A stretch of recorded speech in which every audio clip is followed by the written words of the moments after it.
the simple fact of the matter is that there is no bigger lever for health and disease than food.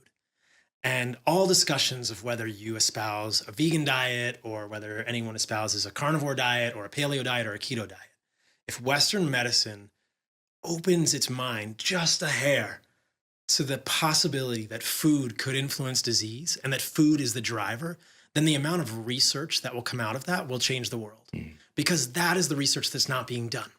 So many people with inflammatory bowel disease, Crohn's, ulcerative colitis, or irritable bowel syndrome, or other autoimmune conditions, thyroid disease, whatever, are going to their doctors and asking the question, does food have anything to do with my Hashimoto's? Does food have anything to do with my ulcerative colitis? Does food have anything to do with my eczema? Does food have anything to do with my, what's another good example? Rheumatoid arthritis. And 98% of the time, they're getting the answer no. Yeah. And that is wrong. That is 100% wrong because food is the lever.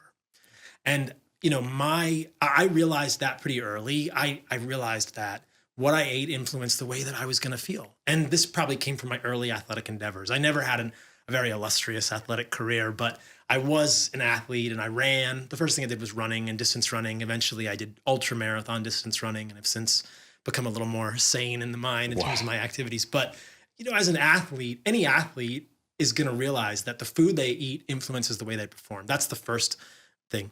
But Western medicine has forgotten that. And I say forgotten because we used to know that. But in the last 100 years, the pharmaceutical model has really taken over. And what we're taught in medical school is how to diagnose a disease and then which pill to give for that disease.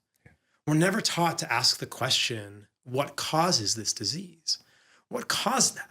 If we started asking that question, people would have crises of faith because they would come up with, we don't know often.